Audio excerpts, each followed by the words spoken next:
That's a Shame is brought to you by the people who support us over at patreon.com/shamecity. If you have $1, $2. $1 to spare, join us again at patreon.com/shamecity. Please.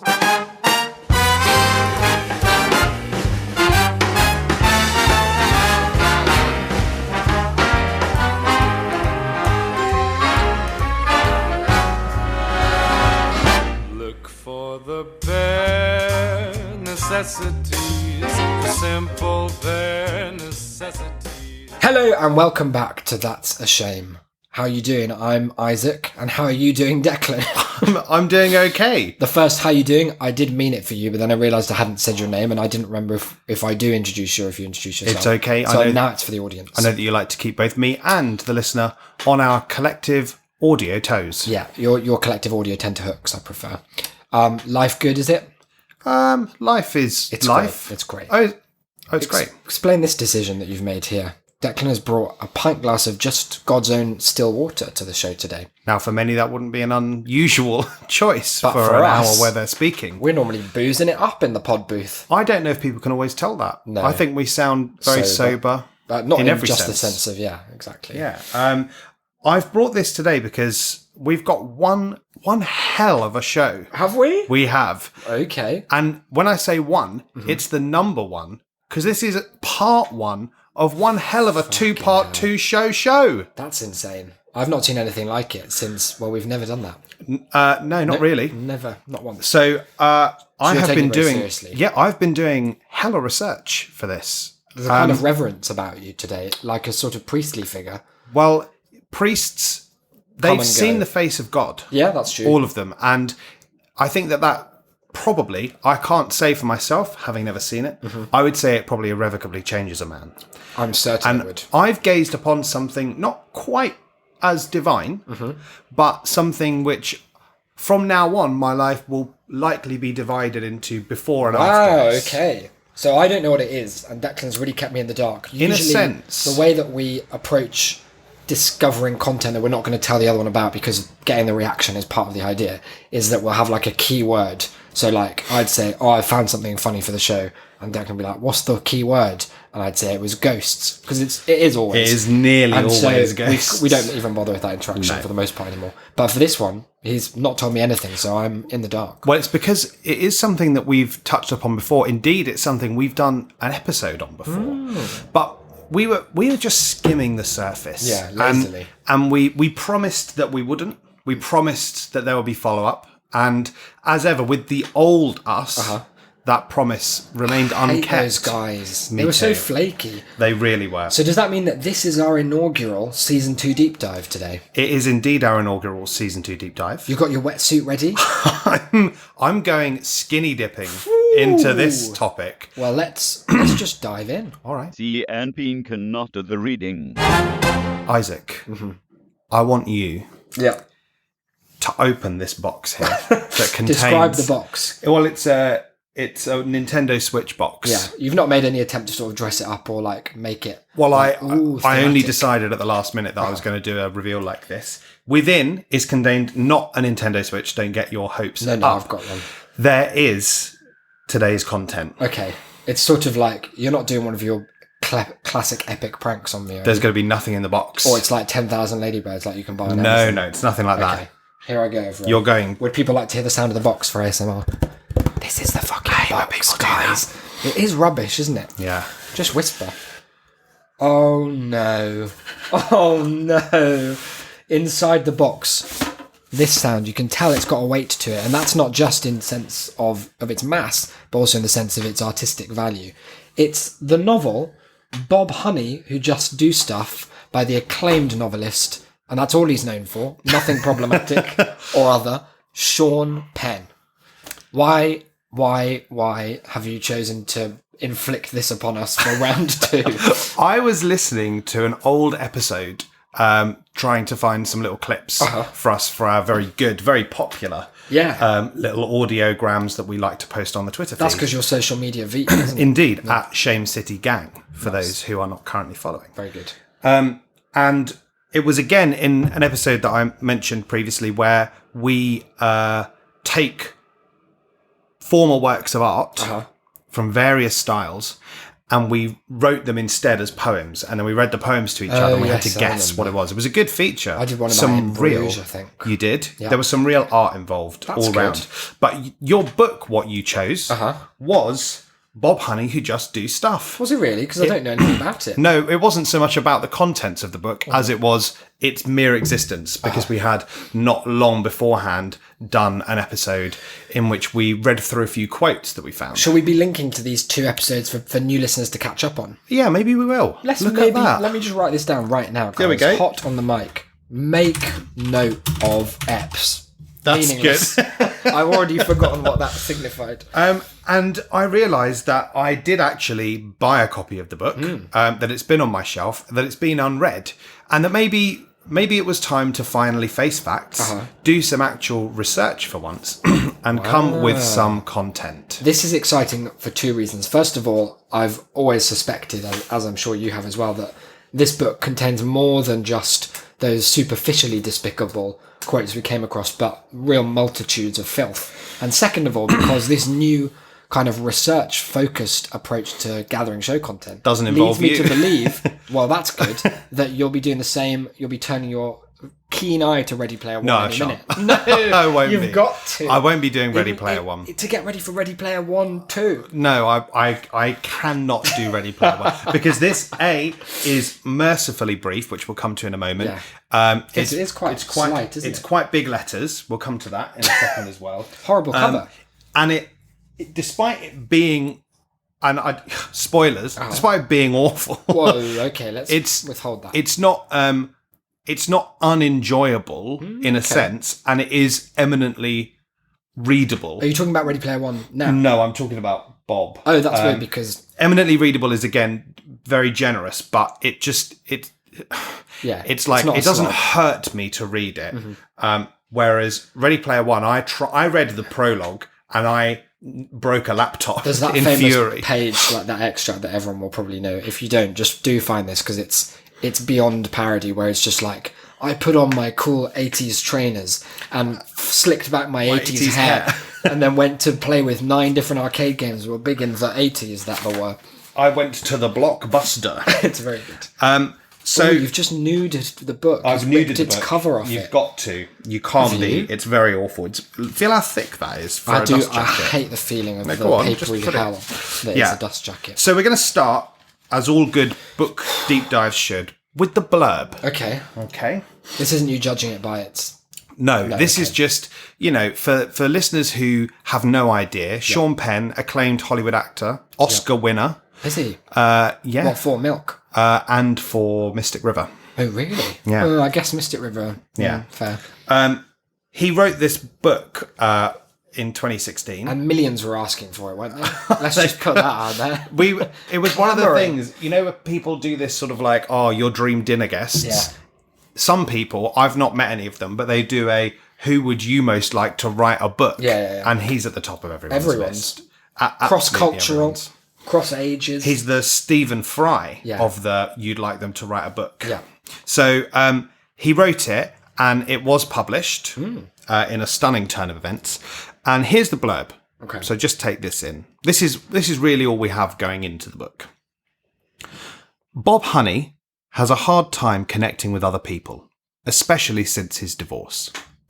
It's a nice setup for that sentence because it's like, I wonder, and then he hits you with the answer. I would say that's like technically an incredibly accomplished. It's like Nabokov. Well, he didn't write that. Oh, no.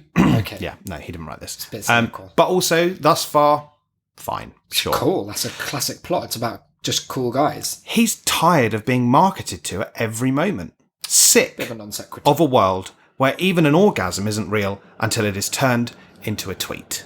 Is that true? Well, I didn't know, but he's sick of a world he's made up. But this is the How thing. on brand for people of his age. This is a thing that I don't want to say it's going to become a running theme, but it is. He's going to tweet all his jack-offs. A paragon of old-fashioned American entrepreneurship. Jacks off. Bob sells septic tanks to Jehovah's Witnesses and arranges pyrotechnic displays for foreign dictators. That's like a Hold Up Spork level of like, what would be a really quirky thing for Bob to do? Oh yeah. Oh well, don't worry. Tanks to There's more. So he also arranges pyrotechnic displays for foreign dictators. He's also a contract killer for an off-the-books program run by a branch of US intelligence that targets the elderly, the infirm, and others who drain this consumption-driven society of its resources. When a nosy journalist starts asking questions, Bob can't decide if it's a chance to form some sort of new friendship or the beginning of the end for him. With treason on everyone's lips, terrorism in everyone's sights, and American political life sinking to ever lower standards, Bob decides it's time to make a change if he doesn't get killed by his mysterious controllers or exposed in the rapacious media first. So, now, it is important to remember that this book is 153 pages long. Yeah, so, it's a lot to cram in, isn't it? He's going to have to do a different one of those activities per decipage. It kind of perfectly captures that Yaddar's having a normal one kind of vibe. It completely captures the vibe of this didn't have an editor, or it had an editor who was unable to wrangle Sean Penn into having one story rather than the 18 different ones he's picked. Well, it also clearly has a publisher who couldn't bring themselves to say that it's good, because the blurb ends with this, which is a thunderbolt of provocative words and startling images. Bob Honey, that's amazing. Bob Honey, who just do stuff, marks the fiction debut of one of America's most acclaimed artists. Wow, that is very hands-off kind of praise, isn't it? It reminds me of that time we talked about that advert for the new Emily Sandé album, and it said one of the albums of the year. One of the albums of the year. I think my favourite that I've seen since then is there was a poster in a lift I was in once for the Carole King musical, and they'd taken a online review, and the quote was, "You'll know all the songs," which is an incredible review of a jukebox musical. It's also just an incredible thing to say about something that you'd go to, because you couldn't, unless you blacked out, you couldn't avoid knowing them at least temporarily. Yeah. So that's what we have going in. It's a lot. There's a lot to take in, and also nothing. And again, a lot but nothing is the real watchword. I guess if I were to kind of extrapolate a tone, and you'll have to pull me up if I'm shooting wildly off the mark. It sounds like what Sean's doing here is he's taking the whole of our culture into his mighty fist hands, and he's sort of turning it around, and he's given a kind of a slanted angle approach, being here's Sean's take on political, cultural life in the 21st century. Now, that's interesting, because what you've done there, you seem to have implied already that in your mind, you've conflated Sean and Bob. Oh, well, I guess so. And it can be a real kind of schoolboy error to assume that kind of protagonist and author are one and the same person. That's very true. I'm going to step in and say it would be wrong to do anything else. Okay. Let's talk, before I get to even any of the actual words, about the structure of this book. Sean Penn, I don't think, has read any books, but he sure has. Is that an actionable thing to say? He sure has read about them. Okay, summaries of them. Not summaries of books. People talking about them. It's like he's read the Wikipedia page for book. Yeah. Oh, okay. Because it has in it basically everything a book could include. Wow. So of course, it's got quotations before the chapters. Nice, that's good. In fact, it has a quotations page before the contents page. It has a contents page. The book is broken into two parts. Okay, that's parts cool. 1 and 2. Part 1 includes a prelude. The chapters are called stations. Wow. There's an epilogue. There's an acknowledgements page. There's a credits and permissions page. And he also does footnotes. Wow, okay. This is, may I say, the most book it's possible to have without causing some book kind score, of chain reaction. 10 out of 10. It's hella book. It feels like he was possibly guarding against the possibility of people accusing him of not having written a book. To be like, Sean, you've done a pamphlet. If we look at the checklist of things that are book, Merriam-Webster defines book as... You'll find I've done them all. So yeah, I get the sense that he has researched what books could be without necessarily having enjoyed many himself. Maybe that's... Sometimes they say, like, it's outsider art sort of a concept, and who's more of an outsider than a sort of man who's read powerful no white man who's read no books with millions of dollars. Well, surely they don't get much airtime. Yeah, it must be hard. Let's jump into part one. And part one is going to be part one of the show. Okay. Okay. Cool, that's very logical, may I say. I was spent today trying to figure out if that was the best place to leave it, and honestly, there is no answer, Circle so back we round might to as well. Who knows? Part one begins with a quote which will go on to become ironic very quickly. Okay. Which is, one day I will find the right words, and they will be simple. And that's from Jack Kerouac. The Dharma very Bums. Cool. Is he a famous writer, Jack Kerouac? Is he the kind of person that Yeah, I've got the feel. It's like one Sean of those. Penn would have heard of him? It rings a bell. Yeah, He's quite a cool guy, isn't I he? think he might have. He probably penned something or other. And something. Oh, That's nice. that Did they is. I explore might do that. that I might do territory? that again accidentally. I don't Fine, know. I'll call you up. The prelude. Let's have a little chat about this. Mm-hmm. It's just a couple of pages long. It's a bunch of transcripts Mm-hmm. of complaints that have been made against him. Oh, that's quite against cool. against Bob Honey. Yeah. That is, I should say, between September 2001 and December 2004. Are we sort of situating ourselves intentionally around 9/11, or is that just incidentally the Don't case? know. Don't know. Probably a war on could terror be, thing. Hmm. could not be. It's very good. It's written in a different font than the rest Let's of it. have a peek. So it's like that when That's ordinarily it looks like that. striking Yeah, on the it's very, page. isn't it? It's like a work of art. Some of them are written as they're kind of like transcript bits of it of like phone calls. Nice. Mostly from this woman called Helen Mayo, Uh-huh. who lives at 1531 Sweet Dog Lane. Sweet dog. Yeah. And Bob, he lives at 1528 Sweet Dog Lane. Oh, okay. Now, So they're Helen, neighbours. she's not a fan of Bob. Uh-huh. That's what we come to realise. Let's read this first one. If we must. 911, what's your emergency? Yes, my name is Helen Mayo. I live at 1531 Sweet Dog Lane. I don't know if I have an emergency, but I do have a new neighbour. And I'm sorry if I just think his loud dog barking renders caller unintelligible. Pretty cool. I just think he's behaving strangely, and perhaps the police would like to take a look, or maybe go and, sniff it out. Sniff, chat, whatever it is you do. Okay. Someone who doesn't know much there. About the police, no? A lot of dog words, such as the word dog. Hold on to sniffing. that Okay. thought. Just keep it in the back of your mind. God, Sean's already sowing the seeds. He really, really is. really he's powerful. He's not one to fuck about. And you can't with only With only 150 2 pages to work with. It's a real economy mess of with. language. Now, she has a little complaint about his hairdo. That's Well, annoying. this hairdo of his, it's something like a Nazi or a woodshop teacher. And as you know, I'm not the only one on this street who's registered my concerns about this man. Despite numerous complaints or reports or what have you, I'm just baffled that all you have never actually engaged this gentleman, that you people haven't made any official law enforcement contacts. Forgive me that with all this strange behaviour and haircuts and all that, you know what I mean. I'm not saying he looks Arab, mind you. Oh. He's a white man. Anyone could see that. But I still think the police should, yes, sniff him out. Just sniff that man out. Just hashtag just sniff, Sniff that man man out. So definitely we are 9/11 conscious then. We're Because 9/11 conscious, yeah. She's using some racism there to be like, he's not one of those Arabs. That's not why she's calling.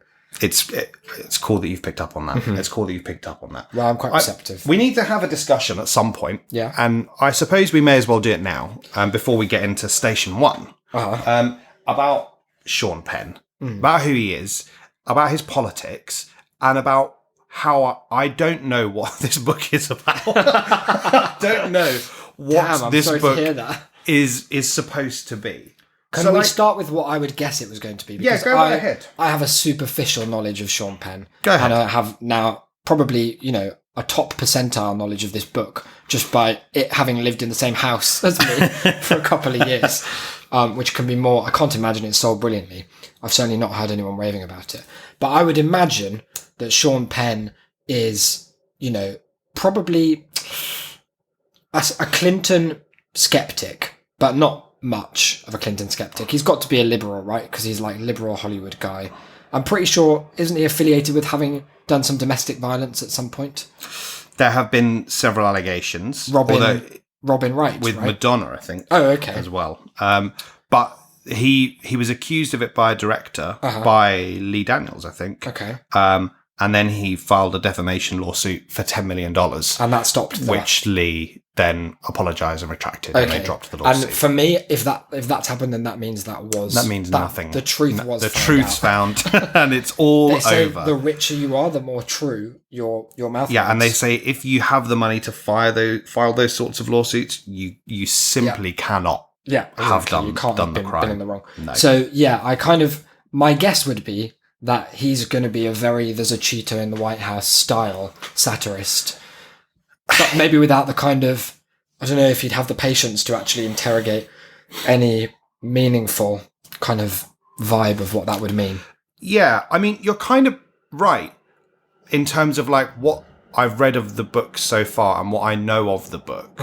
But the thing that's kind of confusing is that, pushing the allegations to the side for the time being, his actual politics seem to be just way better than you'd expect. Oh, really? Like, okay. He considered Chavez a friend, and they had, like, met. He was criticised for standing up for Castro Jr. Right. Like, he has done loads of anti-Bush stuff, loads of, like, anti-Iraq war. In terms of, like, politicians he's supported.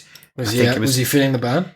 I couldn't find anything about whether he was feeling the burn. He had, prior to that, supported Kucinich, who was kind of, like, marginally better than the others. Although a virulent anti-abortionist, seemingly, for most of his career. So, like, there's enough there to make you think that this is someone who could, conceivably, actually have the potential to do something more than there's a goddamn Cheeto in the White House take. Yeah. I have not found any of that in the book. But, really importantly, there's not enough in the book to imply that it's a satire of anything else. No. And that I think is its main problem that we're going to find going forward, because there's lots of things that are said in it that that I think would still be bad, but you could feasibly frame as my protagonist is actually an antagonist. They're actually a villainous presence. They are bad. They are the problem. I'm criticizing them. I'm portraying a realistic enemy of, like, progress. There just isn't any of that. Like, so in the end, he just ends up doing and saying a lot of really bad stuff. Like offensive. Yeah, offensive stuff. And then, but sort of, do you think he thinks that he's winking, but he's forgotten to type the wink? Maybe, but it is also so transparently supposed to be sort of him that again, you think, why have you done this? It sounds like he's trying to write. What's that very, very long, very, very boring book? Is it A Confederacy of Dunces? Possibly. That's like, oh no, that's not what I mean. Tristram Shandy, where it's just like a wild, like a random guy who just goes about doing misadventures all the time. It's probably not that boring. I just got bored when I was reading it. So guys, sue me. It sounds like he, even from the title, like, who just do stuff, and then the litany of stuffs that he's gonna do, I assume, at some point in the story. It sounds like he's trying to create a character who is showing that everything's, like, arbitrary, and that we shouldn't really define value as being something we can ascribe to anything or work towards or care about. Now, Station 1. Yeah. Let's get into the book full. The book proper, as we call it in the community. In the literary world. It's called Seeking Homeostasis in Inherent Hypocrisy. Hate that. Really bad. Can you tell me why it's called Station so I don't have to wait to find out, because that's annoying me already? Nope. No, you don't know? Nope, don't know. Cool. It just is. Good feature. It's 2 pages long. So the title is a good just 20% to be more of specific, it. it's what, It's 4 paragraphs? It's actually 1 page long, less than.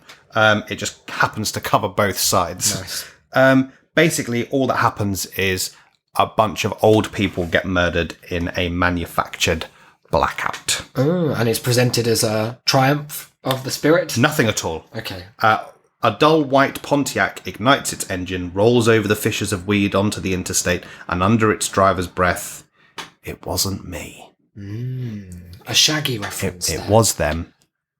Hold on to the image of the Pontiac. Okay. Station 2. Recollections of a Teenage Carney.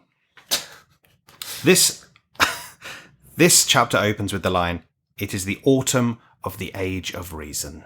Oh, is it? That's some fucking marketplace shit. There you go. I'm going to say that next time I pull up at Sam Harris's tent. My for a little note, chat. my note here was, the book has huge, everything is dumb, and I am not. So here's my dumb story that's intentionally dumb, but actually very, very clever to make a satirical point. So you can't do me for Energy, yeah. Now, here's a sentence that I feel might give something away about not just the book, but our author. Here we go. Meet Bob Honey, resident of 1528 Sweet Dog Lane, a man who most often speaks of himself in the third person. Sounds like a cool guy. It sounds transparently like Bob Honey is our narrator, Is that despite an it being anagram third of person. I am Sean Penn. I am Lord Penn. And also, even more so, that it definitely just is Sean himself. So I suppose we can expect Bob to go into a series of like moral crusades. He's going to be out there like fighting the good fight in all of these madcap situations. So let me just flick again through what I've got here. Yeah. You seeing any of that so far, or Not seeing any of it just yet. But maybe it's subtext. Yeah, you sometimes miss things, right? You've got to admit. I do. I am a fallible. Yeah, an imperfect reader. Yeah. Well, we all are. Don't feel bad about it. And Oh, maybe thank you, man. it could be that he started with that Jack Kerouac quote, so we know he's well read. He probably read On the Road twice, I'd guess.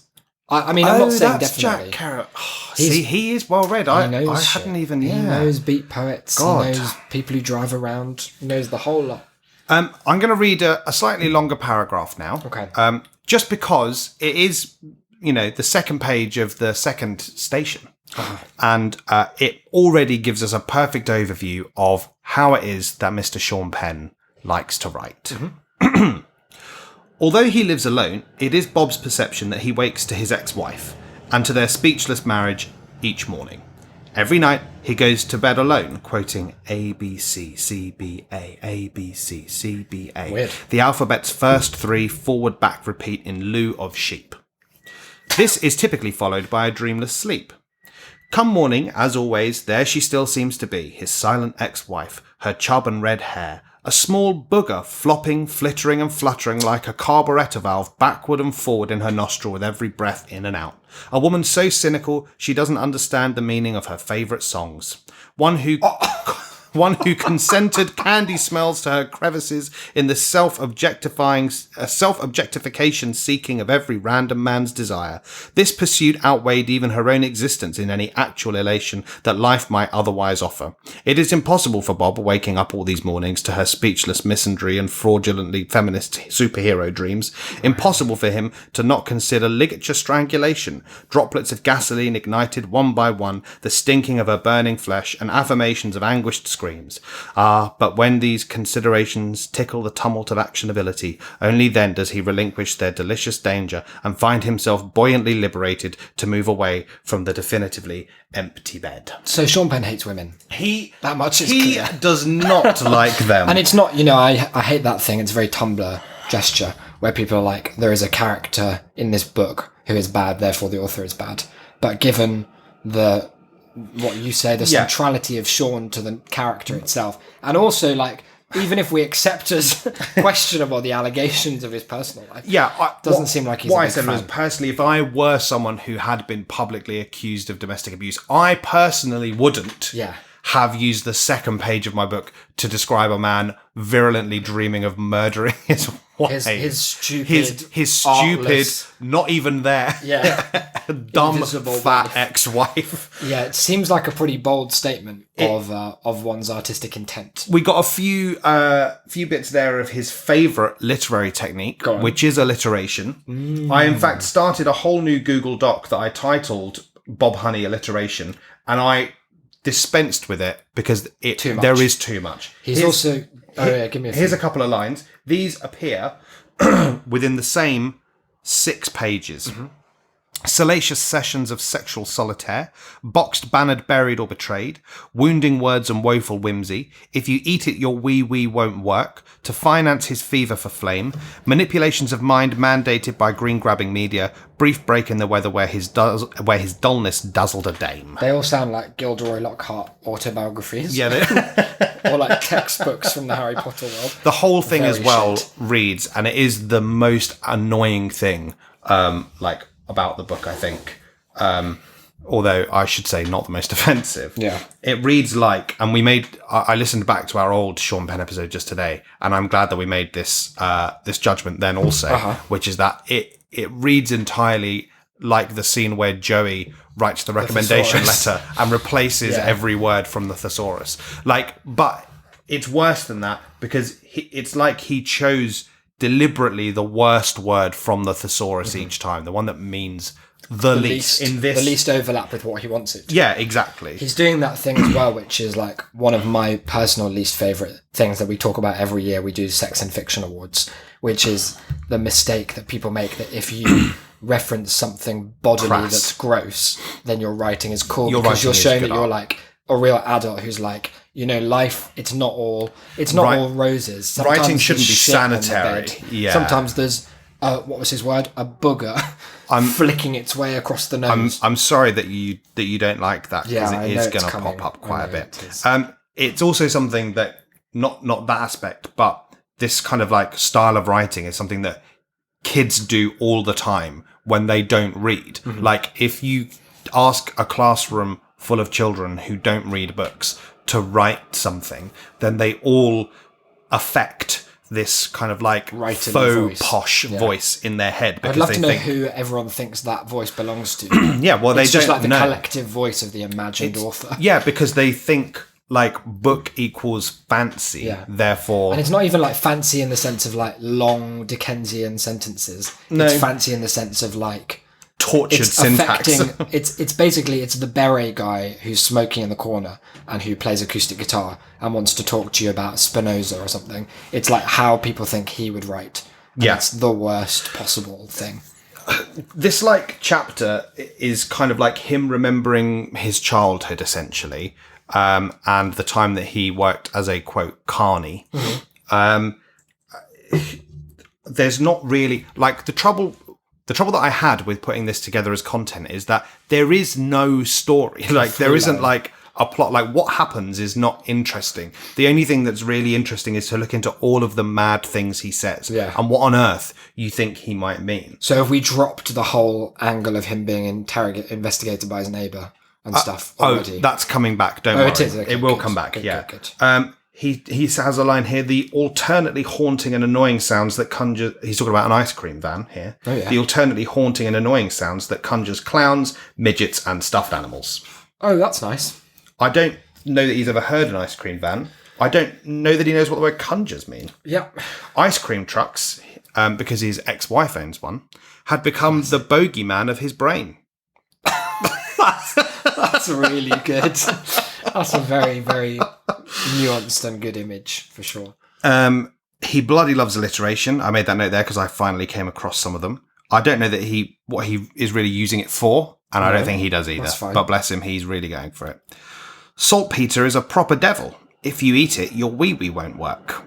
Yeah. You shared that one, and I didn't like it the first time. So I wrote it down again here in this document because this is somewhere where I was thinking about the Bob/Sean dynamic. And what I was thinking is that if the idea is that this is Bob's voice, not Sean's, and that's why everything sounds so fucking weird and like hyper sort of superfluous and is like offensive, then that voice why is that voice so inconsistent? Like, why is 90% of it an attempt at like proper writing, and then it's like, oh, here's a wee won't I think work. that's completely encompassed by this idea of proper writing, though, because it's the same thing. But as he's taking two different ideas of what proper writing can be. But I think that when I hate books, it's usually for that exact reason. Yeah. That the person is trying to do, like I said, this tightrope thing of like pseudo-intellectualism with occasional forays into just like explicitly rank imagery, and as if like as if the contrast and juxtaposition alone is worthy of good. merit, rather than just being like tonally whiplash inducing and shit, which I think, this sounds like it's going for. Yeah, I mean, the whole thing does have that kind of process of going back and forth, but it does it in like different ways. Like sometimes he writes about like cruder subjects, but in this like super like That's very cool. high language, as he would probably consider it, voice. And then sometimes it is just penis. Yeah. Well, either way, it's very, very good. Well, it is. No, it is very good. Sorry, I should have dropped. How many that in awards there. did it win? Did you get that? In notes? What I've refrained from reading around it until I've that's good. sort of like finished and made notes on the whole thing. Bob knew the media had limited success in telling the country how to think, but was exemplary at telling it what to think about, to discuss, and to value. Oh, what an interesting criticism of the media landscape that is. Now, it's an interesting criticism. It's an original one. I think you'll probably agree. Yeah, I've never heard it, and also I must say it's very wrong. Yeah, But that's what's so interesting about it, is that Bob is someone who's never heard of the Overton window, for example. Bob is just relentlessly opposed to like modern media studies. Yeah, like, I mean, that is kind of the vibe, right? Like, I think what I wrote about this here, just as like a little note, is that it kind of neatly sums up what I reckon is the core. And it's something that you mentioned at the beginning, which is that he has a little knowledge of these things, and therefore thinks that he knows it all, and is like, oh, I'm making a really clever point, like I'm immune to this aspect, but really has just entirely missed the big picture that no, the media is outrageously successful at It's like their telling main people thing. It's how their to raison think. d'etre. Like, that is what it is there for. You know, it's like it's the centrist melt like position, isn't it? They think that they are like cynical because they don't believe in this "we'll give you everything" Marxist ideology. Yeah. They're not looking for handouts, right? No, exactly. They think that that is a naive position and that they are cynical. But really, all they are is cynical of anything left, critical of some things that are obviously too far right. Yeah, it's that amazing tweet, right? The just great day at the centrist rally. Yeah. 4 million people in a room screaming things can never get better. It's It's just a perfect. And topic. the other one that I think captures it all, which is like, I'm socially liberal but fiscally conservative. I don't like these things, but the causes are very good. Like he says here, and like this is the big issue, is that the book's main political element in terms of a sort of polemic angle is this rant against media. Certainly thus far, the rant against media and specifically advertising. But the whole thing refuses to couch it in any kind of like a grander system that might like be behind Bob Honey, these who things. who just posts boomer Facebook moaning memes. Yeah, like it's not even, it's like there is a lot of boomer in it, but it's something like sadder than that, because it thinks that it has this big policy, not even policy, this big theory about advertising. There's this thing that they keep saying over and over, which is branding is being. And it's like, right, but like go one step further. Like, why is there branding, Bob? No, but we don't want Sean to hold our hand, do we?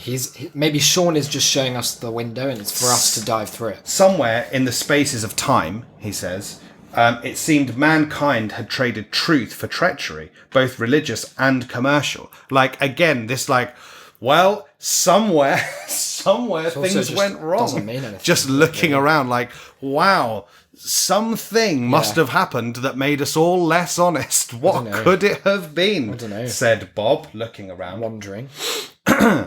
Essentially a child bomber who'd dreamt of being a geologist. Bo is how one of his sentences begins. What? A child bomber? Yeah, it does this whole thing about Child how... dash bomber? Child slash bomber. There's like a whole scene of him describing the different elements you need to make a pipe bomb. Is this just like Sean Penn's way of disseminating dangerous literature? But then it just never comes back. And he's just like, oh, but instead he worked on that big hammer game at the carnival. That's just world building, isn't it? Because now we know a bit more about Bob, and it's like, it's a rejection of Chekhov's gun. It's like, we don't need every detail to play some functional role in the narrative. Sometimes we just need to know that Bob blows up kids. Bob, as a kid, he blew up kids, Yep. and as an adult, he blows up kids. He's nothing if not consistent. Now, I know that you are a big fan of this. You were saying so just moments ago. So there's a part at the end here where... Is it some fuck chat? Well, it's not fuck chat. Okay, it's not good, fuck chat. 'cause I Don't hate worry. It's turd chat. Oh, no, I hate that. Which, you can't hate everything, Isaac. Almost without effort. I knew there would be some of this. I knew he was going to describe wanking or shitting in too much detail, and probably both. Almost certainly both. Almost without effort, Bob could synthesize civilian architecture. That doesn't mean anything. Is that a metaphor for excretion? No. He means that literally. So there's a whole, and it comes back later. Sorry, love, I've got to go and synthesize some civilian architecture it's on Bob. not about him. It's not about him doing it. It's that he can, in myriad different ways, tell you exactly the layout of a building based on various things. And one of those is where people shit. Oh, amazing. By identifying where urine and feces fell and its storage... That's not how it and works. its storage system size, design and placement, especially where gravity systems are employed, he could mentally x-ray the interior of a building simply by observing its exterior. Bob, everyone can. You idiot.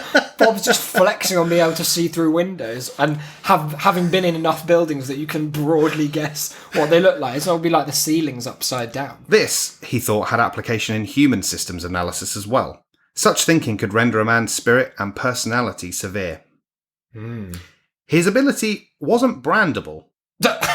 He couldn't join the Avengers. But it was Bob. Wow. Bob Honey. A man with a Middle Eastern mission in mind. Oh, what does that mean? Yeah, well, that's just because the next chapter is in the Middle East for no. So it was literally. It's literally just He's just he has a thinking about Middle Eastern work. mission. Yeah, that was the reminiscence chapter. Sorry, station. Yeah. We're going on to station 3 now. Station 3 is We're only called. on station 3. I know. Jesus. Is called Ephemerally Disarmed.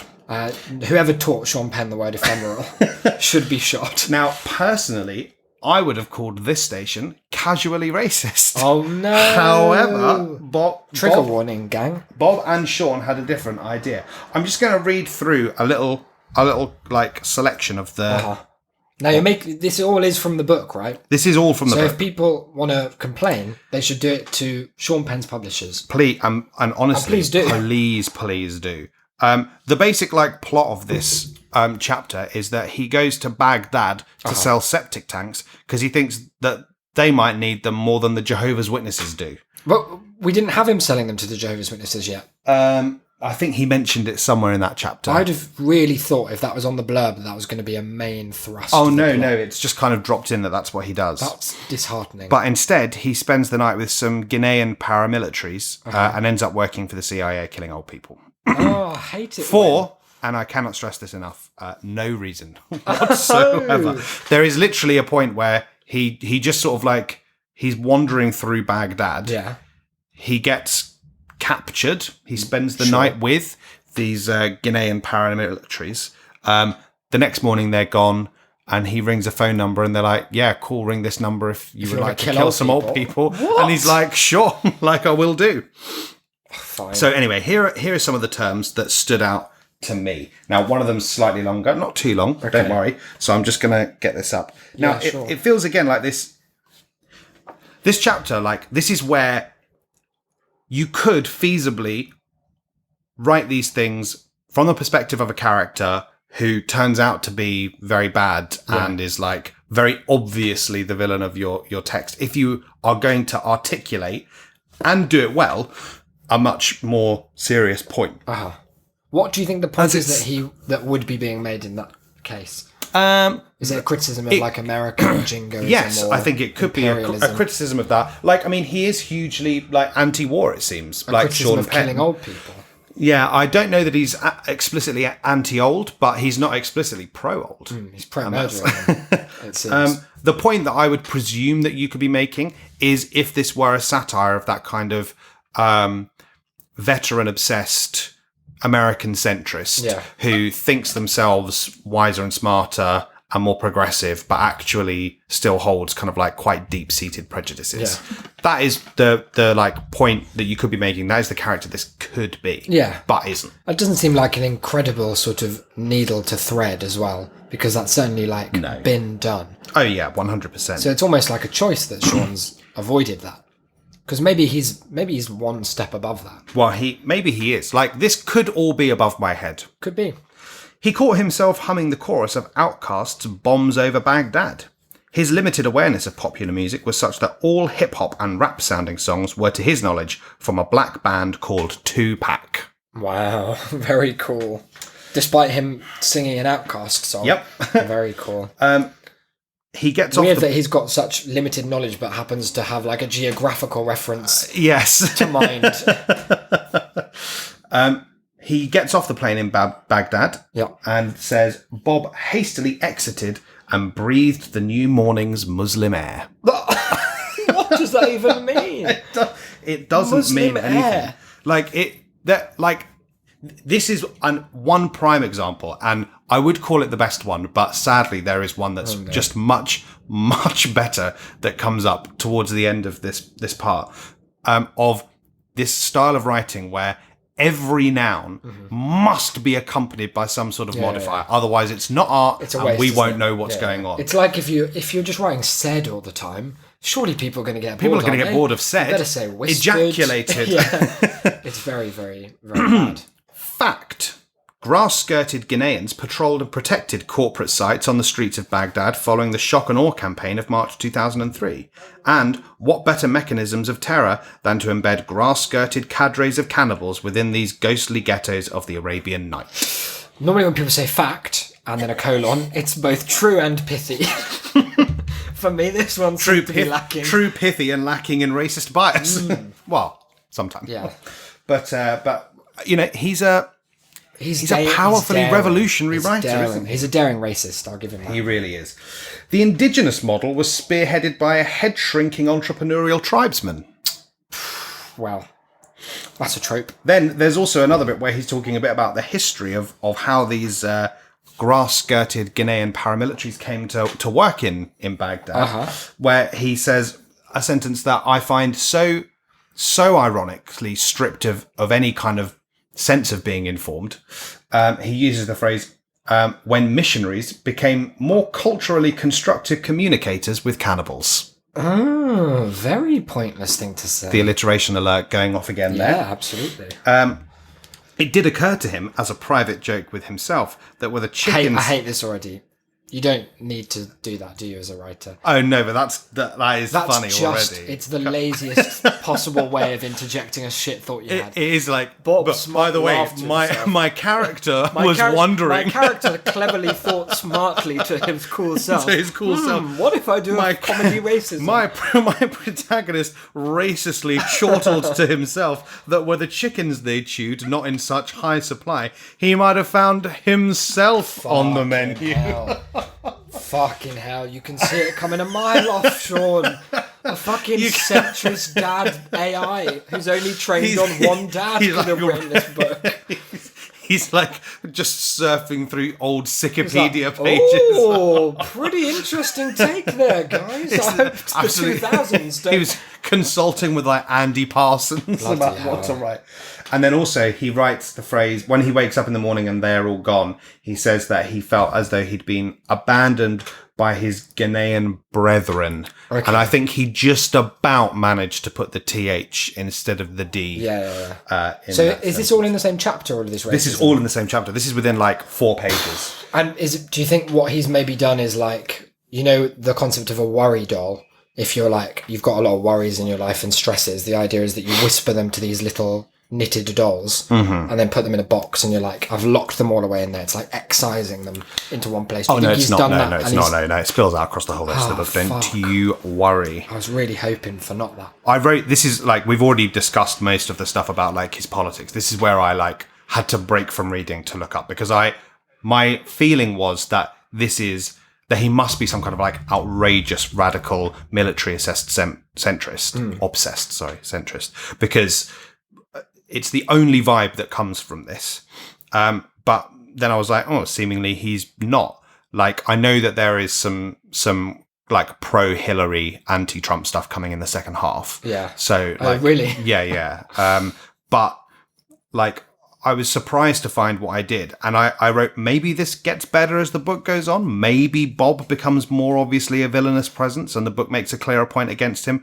Just can't really find the angle here, which inevitably leads me to cynicism. Like, if the best our celebrity culture has to offer is someone who is against all the issues, but not against the cause of all the issues, what possible hope is there? And also just like satire for all of its shit manifestations in particularly like British comedy, like TV comedy at least. It's a delicate art. Yeah, and it is. You have to really back yourself that you're on the right side of the issue and that you understand it well enough that your parody is not able in any conceivable sense to be misread as an endorsement of it. So it might well be the case, and I have no reason, knowing fuck all about him other than some of his films, to believe that Sean Penn doesn't want to consider himself on the left. Yeah. But like, if you're going to write a book that advances this narrative, like, why would you not? Why would you at actively all? choose to write like all the things that you supposedly think are bad? Yeah. like, but, and in just and a then way be like, that is hope like- that people go, Yeah. oh yeah, that's bad too. It's very strange. Anyway, my final note for this station is that it does include one of the funniest bits of the book so far, which is that he uses. He says, in the early 2000s, the 5-sided Puzzle Palace had an autonomous private contracting budget of $20 million a year. And in case you didn't get his fun joke, Does there's he a say the footnote that says the Pentagon? Pentagon. No! What a fucking loser. So funny. I fucking wet myself when I read that. I think you'll find what I was referring to there, Hen. It was the Pentagon. Just in case you missed it there, That's folks. such a fucking pub quiz If I- uncle energy. Like, what I meant by that. Might have missed some of you that one, gone over a couple of heads there. Just figured I'd Just go back to and let you shout know. that one out. What a That's the punchable Pentagon. thing to write. In a footnote as well. The gall. Who does he think The he front is? on this cunt. They should not have published a book from an actor that has No. footnotes. It shouldn't be You allowed. should know. There should be a thing like Academics only. your first book cannot contain footnotes. Fucking hell. Now, Station 4, the Scottsdale program. I think this is where he meets the journalist. In fact, I'm pretty sure it is. Yeah. There weren't many things, like, so much of this book, like, and for a book that is, again, 153 pages long, Yeah. so much of it is boring, probably made up, like, history Yeah. about, like, military stuff. Like, it's so So boring. the military thing is like a main... Yeah, like, it's so fucking dull. Like, It's such an easy target as well The to start like lampoon. the idea of the military industrial complex is so popular a target of discussion that like that phrase is used by millions of people who don't know what it means. Yeah. And like Sean could presumably advance even one bit of like the military's a bit bad. Like it wouldn't be a literary and like, reach. there are bits in this where he talks about, like, the Iraq war as being bad, like, maybe, but never explicitly. Like, it's more that he has a problem with the coverage of it Yeah. than it itself. It's very Even though in real aesthetics. life, like, he seemingly is quite genuinely opposed to it. Like, it's really, but like the whole first page and a half is again about the New Guinean condensations, the CIA, all of this stuff. It basically seems to be setting up what this like work he's doing for the CIA, which is killing old people and the disabled, seemingly, because they are like a drain on resources. Right, which is I guess that's a satirical notion, like it's Yeah. like that Mark Twain thing, isn't it? Was it like eating your babies or something that you wrote a pamphlet on? Yep. I guess it's not the most kind of not on the nose idea. No, it's not. And again, it's not ever like Bob is presented as being like wholly behind it as Yeah. well, Which you could do. which you could do, but then it doesn't like tally with anything else that he seems to believe or do. One thing that I find like an annoyance in this kind of debate is and I am calling it a debate, by the way, That's is okay. the fact that if you are against these sorts of like optical presentations in media, whether it's a novel or otherwise, it sounds like, or people assume that what you're arguing for is like straightforward one-to-one relationships between, these are my politics, this is the story I'm telling. And they have to, if you're like super anti-Iraq war, then all of your characters are super anti-Iraq war. Or they're the outrageous villain. Yeah. They're literally Saddam Hussein. And that's just not the case. Like, I would argue that this kind of failure to adopt any serious interrogation of the points that your narrative either explicitly or implicitly is trying to make is more akin to that kind of fairy tale, like everyone's good or everyone's bad, Much. than a novel which you could write with a really hands-off sense of not imbuing it with any political value. And that could be the point. Like, it's not by any means a favourite, but like Bret Easton Ellis does that pretty well, I think. No one's reading that and thinking, some cool Brett's pro ideas dropping there. chainsaws on prostitutes. He loves the old skincare, and so do I now.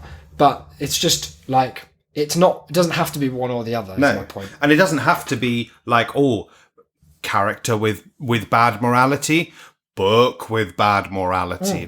But the assumption that it's okay in any circumstances for any of your characters to believe or think anything, regardless of the context in which you place it, is itself much, much dumber, like you say. Yeah. I think partly because it assumes that everyone coming to the book will read it in the same way. The lens that you wrote it. Which it seems like sort of was none. Coultier takes up the table end chair, and Bob sits centred on the couch. Is this the journalist? Coultier, Spurley Coultier is his name. Spurley. Yep. Cool.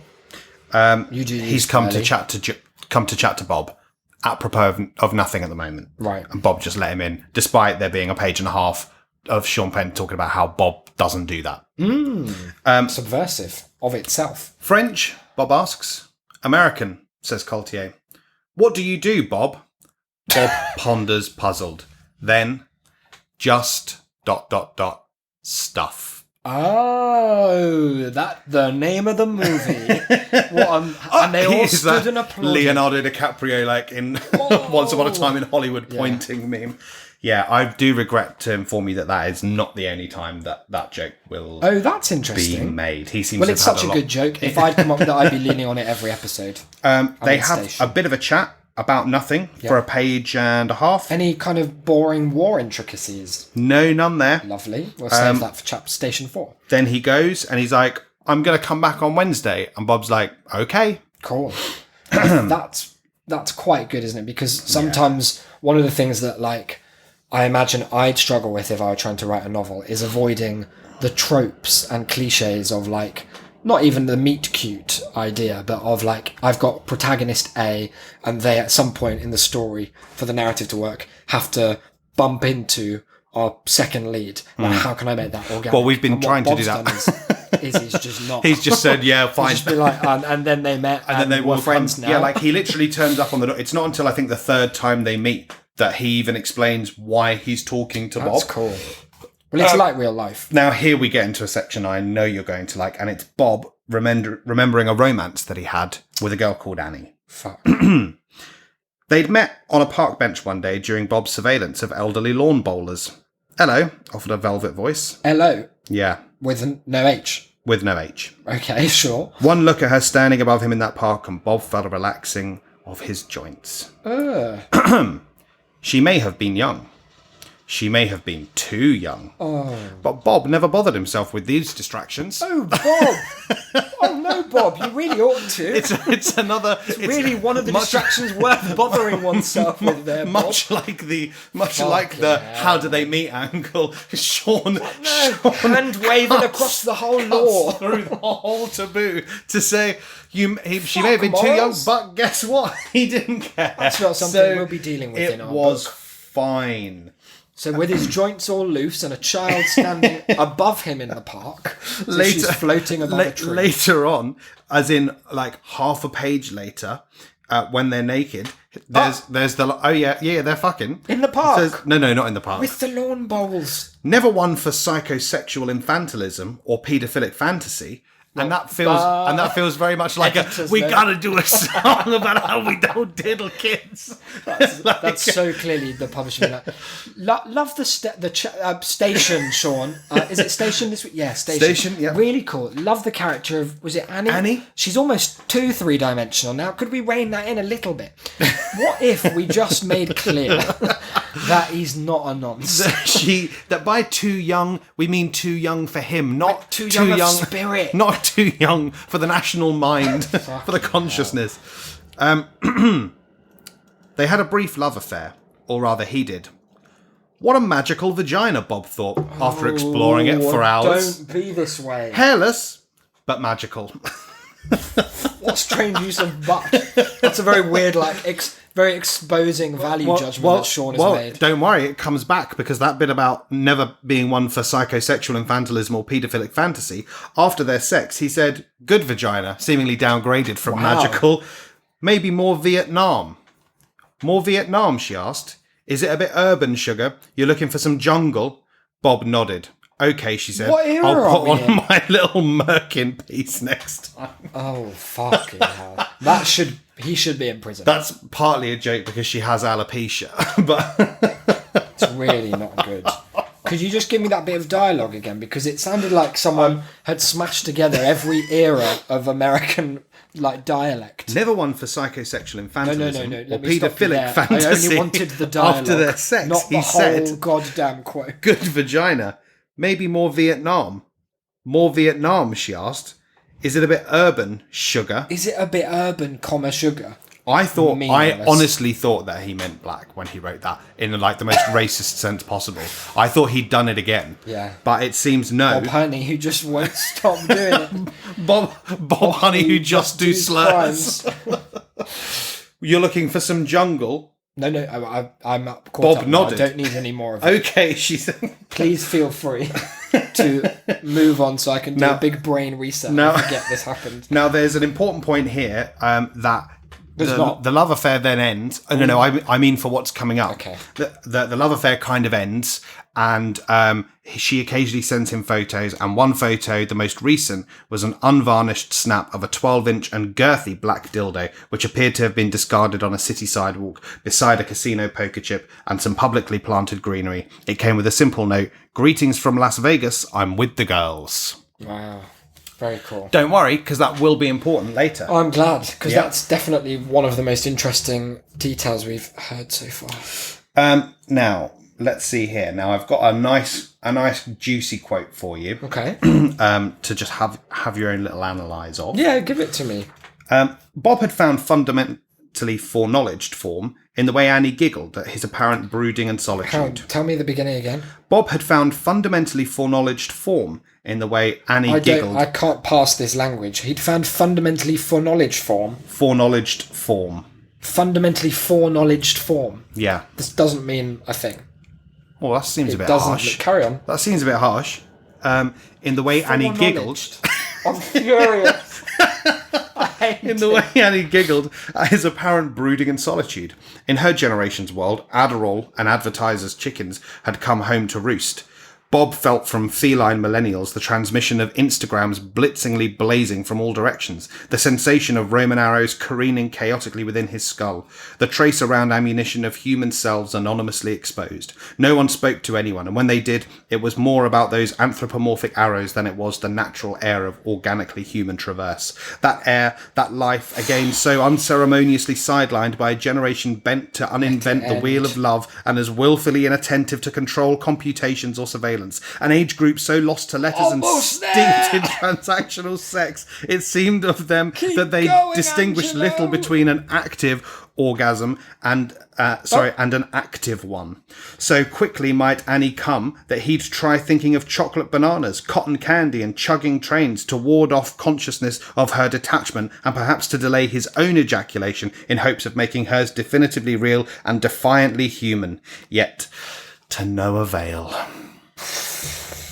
That was awfully bad. That was the longest way I've heard of saying phones are bad. Phones are bad. Phones are bad. Phones are bad. They interrupt your they fucking interrupt routines. me fucking this little gal That's really that I found awful. in the park. Whenever he felt these collisions of incubus and don't know succubus, if we need more. he punched his way out of the proletariat with the purposeful inputting of covert codes, thereby That's so bad. thereby drawing distraction through Scottsdale deployments, that's killing old people, dodging the ambush of innocents astray, evading the Viscount Vogue of Viagratic assaults on virtual vaginas, or worse, Someone falling seen that passively, fucking- V for Vendetta, Yeah. falling passively into prosaic pastimes. Instead, he would quake the elderly in all corners. Pop goes the weasel. Bob's mallet would speak. that He him knew coming? his destiny's turn. No, that's him pop, pop, popping the old people dead with his hammer. His trusty hammer, what he uses to kill the olds. Someone should have taught Sean Penn one other literary device, shouldn't I they? literally wrote, Sean, please use another technique. Like, alliteration's okay, but it can't carry your entire book. I thought. Well, But Sean, you're learning differently. he's come out here and really rewritten the rule book. Station 5, you'll be pleased to learn, is called Big Cock. Let me just check in for my peace of mind. How many more for today? In this part, Yeah. just the 4. Oh God! in heaven. But they are quite short, Okay, thankfully, good. and certainly my notes on them much shorter. Okay. Let's see here. We've got a note here. So this chapter, Big Cock. We know the name. So It's fine if you don't. Sorry, remind me. this station, Station 5, Big Big Cock. Cock, yeah, is all about him driving, Having a big cock. No, waking up, taking his Pontiac, driving to Las Vegas, finding this big dildo he's been sent a picture Wow, of, how? taking it out to the desert, setting it on fire, and then going home. Really normal behaviour there for Bob Honey, who he's not wrong. He just does do stuff. He's the kind of guy, you snap a pic of something, he'll drive there and burn that thing. This one is my. I said this quote I'm about to read is just getting sad now. Okay. It's proper. Look at the things I know.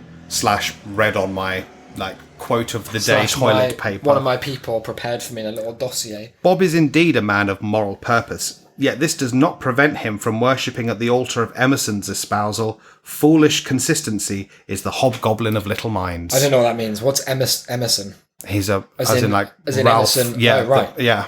But what point is he making here? Well, foolish consistency is the hobgoblin of little minds. Sorry, I thought there might have been. No. something else. So Bob, he likes that. So I think he wants to fuck a hobgoblin. he what wants you're saying. an underage one, Yeah. preferably That's a what hairy hog means. underage. Yeah, it's bad. Now we get a slightly more masks off vibe to the politics of Bob Uh-huh. here. Seems challenging at this stage because we know he's a racist nonce. Racist Islamophobe nonce.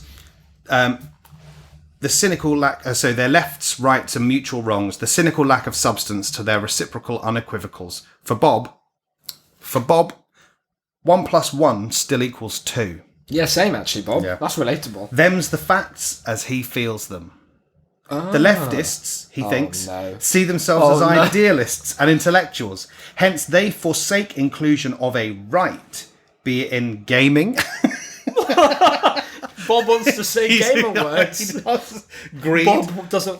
It's or about pragmatism. games, ethics in games It's a journalism fucking for Bob. Gamergate. This is amazing. This forsaking by either side contributes nothing to a result, real or ideal.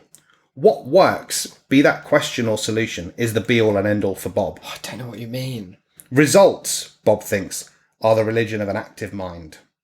Like Right. Tesla standing between his coils, he will be a bridge of universal That's what he did. energy.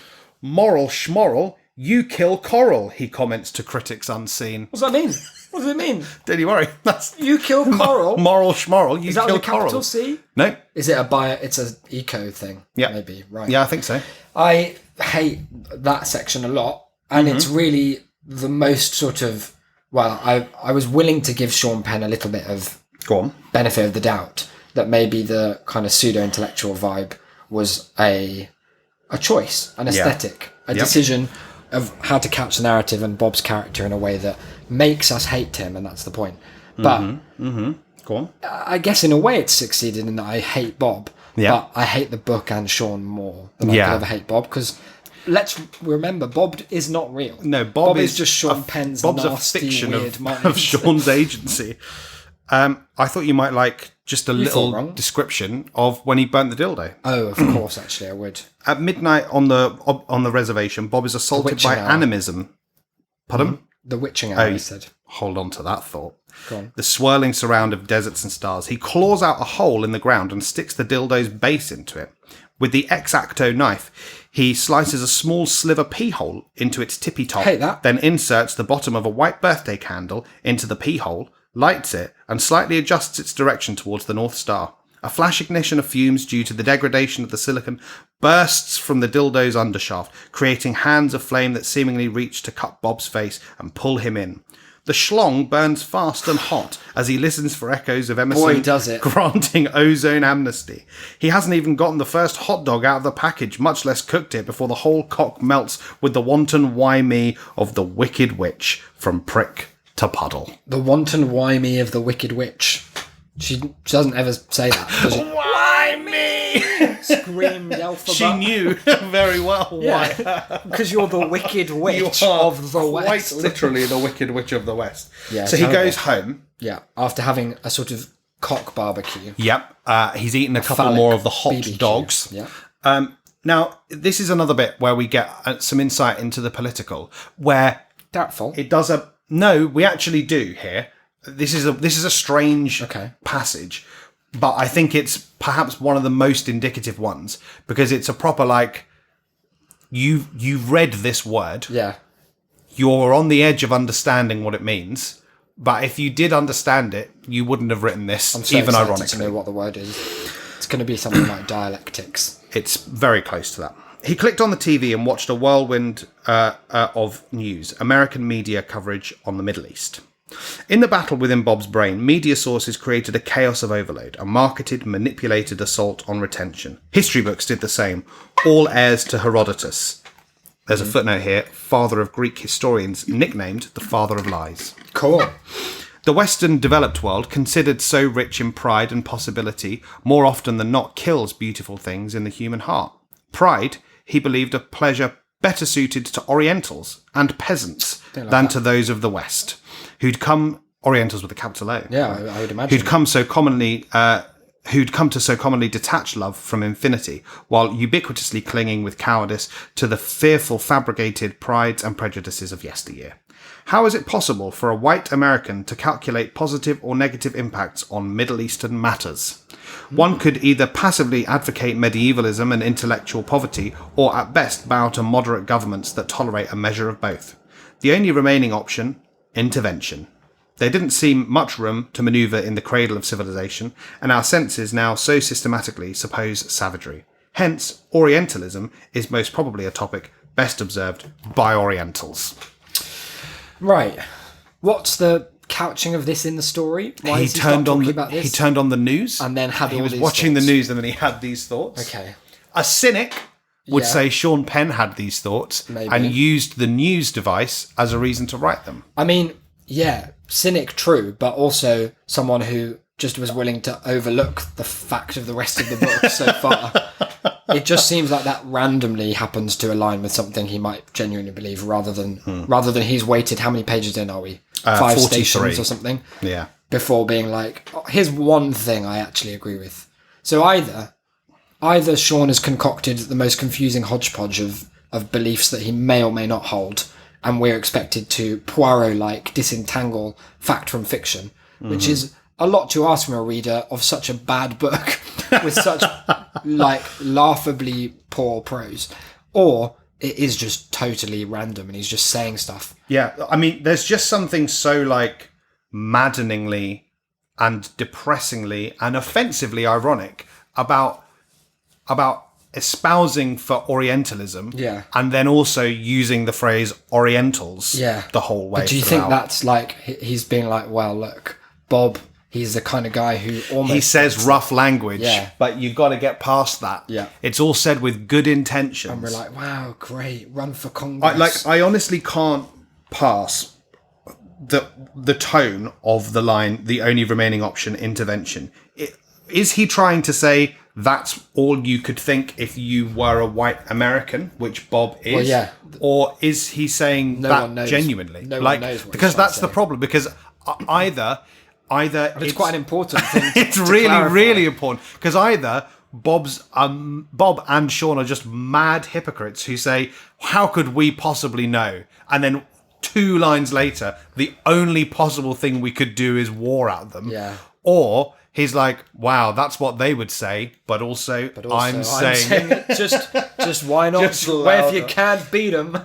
I said that I wrote this passage is very indicative of the overall problem with especially celebrity kind of like liberals. They have a little knowledge and quite possibly have good intentions, but they're so lot of disengaged, even the ones who seem fully involved, that they end up falling into the same traps they're pointing out, like some sort of commentary at Wile E. Coyote. Yeah, and I hate this because I strongly despise the tendency of mostly reactionaries, but I guess it happens on the left as well, for people to be like, "You're an actor, mate. Stick to the acting. Like, keep your nose out of this." Yeah. Referring to politics. Like, I think that people like, well, there are all kinds of reasons why that's really a stupid approach. Not least of all, just the pragmatics of people with a huge platform being politically engaged is probably a good thing if you can get them on your side. But like, it strikes me that if you are someone of that immense, like almost incalculable level of privilege, a Sean Penn, who's gonna, as a sort of fun hobby, it seems, just shit out this nonsense onto our lives, it's surely incumbent on you to just take 5 minutes, ask one other person, could you read this? Does it make me sound like I'm arguing for What, like- a wide-scale aggression? But the thing is, like, I would presume, and perhaps falsely, quite possibly very naively, that as a publisher, Uh-huh. you would look at something like this. full stop. You would read Once. the words that are there and maybe question some of them, maybe offer some revisions. I But, get like, the sense you can't in this But level. I would think that, like, unless you knew this was going to make absolute bank, you would do that. But I can't imagine that there was enough definitive desire. I'm doing it my fucking self now. No, you're absolutely penning it up. Oh, God. It's like a virus. It's awful. For a novel written by Sean Penn that they thought, this is such a money spinner, let him fucking My feeling chat is about there probably is a huge market for comparative it. Probably to any other normal anyone. book. Yeah. Like there's probably they can probably, if you're an A-list actor, guarantee like X million sales or something. Mm-hmm. Maybe that's foolish of me. I don't know fuck all about publishing. But my guess is that it's probably a base level that's higher than everyone else's. Yeah. It's not a controversial guess. My feeling also is that when they delivered the manuscript and it was this, I think they probably read it and was like, well, no one's going to know what he's going on about. Let's not bother editing it. And he also, and again, this is all based on rumour, but doesn't seem to be the kind of person who would respond very well to the criticism of his work. I think quite possibly we hit on something there. I think maybe they looked at it and went, there is no way to say this. It's So- like me and that book we were talking about in the Patreon episode that I had to do. Yeah. It was like, a part of me wanted to be like, we could find something in this book if I'm editing it for a year and a half. But the other part of me was like, it would actually take about 10 and a half of these years, and you're not paying me You enough. just kind of need a new book. Like Yeah, there are the problem is there are it's no fundamentally characters. awful. There's no plot. And your The writing, is so intrinsically loathsome. really like offensively. I would suggest poor. that there's nothing he could write that wouldn't be hateful if this is genuinely his voice as a writer. yeah, well, and it's you're not. right. It's no one's voice. But if it's the voice that he's found that he wants to use, just don't speak. Station 6, A Portrait of Entropy, includes very I little. can't believe he's using the word entropy. This is honestly like, if I'd known we were doing this, I would have made a checklist of things words that would have you been didn't want. talking about shitting, talking about fucking. Possibly I would Noncery. Possibly I would have gone for noncery, yeah. And then lastly, words like multitude, Homeostasis. entropy. I wouldn't have guessed the alliteration though, to be fair. I didn't see that coming. Yeah, it's sad, isn't it? Not a lot happens in this chapter, as far as I could tell. She surprised me. The journalist comes back round. They have a bit more of a chat. He talks about this neighbour, Helen Mayo, She's a little callback to Helen. who has made most of the complaints. The journalist knows about that. Any more transcripts? Because that was a lot of No fun. more transcripts. But Bob does expound upon his superpowers a little more. The building thing. He claims not only to be able to kind of echolocate a blueprint of a house based on where people shit. Based on looking at the house. But also based on the sound of a dog barking within it. And also that he can tell from the sound of a pen on paper exactly the letters that are being written. That's not true. And how. Yeah, you can't do that. Yeah, no, he does. Look, it's here, like, even spells it out for us. Oh, yeah, no, They used a different font. I think that is actually something that people can do, but not Bob. Not Bob. Not Sean Penn. Bob Honey, you can't do anything. Bob Honey can't do that stuff. The only other bit that I kind of wanted to bring any attention to here is he does a little murder of an old lady. Oh, yeah. Par for the course. It's more this this sentence, this like little paragraph that I just don't. I don't know what tone he's going for because He doesn't know. He doesn't. If I were trying to write this as parody, I possibly would have someone be this involved in it. But like, I'd have thought that the idea was more that like he is kind of desensitized to doing this murder, and it's the CIA who are really big on we need to get rid of the olds. Yeah. Bob, he cannot stand them. Wow. Out there in Thousand Oaks, if there was any pattern to the shared psychology of its residents, it was a random one, waged by an encouragement of their decrepit circulatory systems in an effort to prolong their own useless lives and comforts. Pathetic, Bob thinks. Holdouts to hedonistic procrastination. Awkward and inconvenient. Wow. And that excoriating prose. Now, I haven't read it because it's too long and boring, but that started out as a rant against adverts and just ended up its way into some ageism. Ended up there. Station 7. Don't worry, we're nearing the end. I'm just trying to mentally tick off all of the kind of marginalised social groups that we've attacked. So lots. We've had the kids. We've had the Muslims. We've had the entire sort of Eastern proportion of hemisphere. The world. We gays are all right for the moment. Well done. Station 7 for you. is called Sexual Dungeons. Don't you Good. worry. I'm sure this will be a nice chap. Definitely shall be. He talks about his horrible ex-wife and her booger flake again. No. Don't worry about that. He says about her breath is very horrible, which is apparently in a way that only small dogs can achieve, not so big dogs, who at their worst may expirate the yeasty odour of stale bread. They are predictable in that way. There is no tragic chaos to them. What weird theory that big dogs only smell like yeast. Bob, what does he mean? You can't just say it's that. a sequel to All Dogs Go to Heaven. That's like the thing in Hot Fuzz of dogs only be able to look up. Oh, Shaun of the Dead. Oh, yeah. I know it's. I think it's both. And I think I've remembered which way around it is wrong. But like, what could he mean by that fact? Yeah. Well, he goes on to say Bob is particularly moved by and admiring of wolves for their gait and monogamy. In his heart, he knows himself to be a hybrid, not a dog, DAWG, but yes, a dog. I can't wait for the audiobook, which must exist, just to hear how that line is done.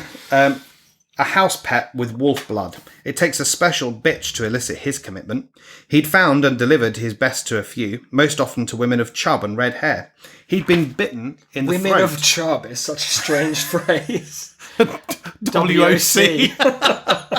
That's what Sean thinks it means. God.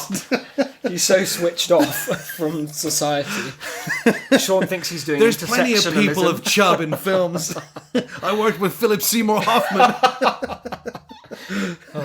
That Tim Robbins, he's a big guy. Dear me. He's been bitten in the throat each time nonetheless and considers the word bitch too flattering for anything without canine creds. These he considers only ugly, ungenerous souls. Wow. And that's footnote 20, cunts. Oh, goodness. Footnote 21, definitely I do hate women. Women who operated in direct impingement, blasting out one's best bullets and expelling their castings to the curb. Powder burned, hollowed, and primer struck. Provisions should be material. I am neither provision nor material, Bob thinks, and thinks back to the chubby fucking redhead whose ghost still whorishly haunts his bed. Awfully offensive, bad. Really, like just it's lame. Really like it, and it's getting worse. Like as we go, like my hope was that as we went, it would become more obvious that there's like, but it's digging into the like level of what I can detect as parody is going down, plummeting. But the level of offence is, let me tell you, it's line go up. It's really quite bad, that. You're not we wrong. are on the page of in a very different vein, another way in which the book is terribly bad. The example I mentioned way back at the beginning when we talked about the Muslim air, of every noun having to be accompanied. And Sean, maybe this was a bad day for him. Maybe bad day for the language. Maybe he was just not feeling as inspired as usual, because he wrote the following phrase. Let me just find it here. He silently extracts himself from the emotional isothermality of his bed and plods naked to the bathroom. There, sitting on the standard toilet. Sitting on the normal toilet. On the unremarkable. That's very silly.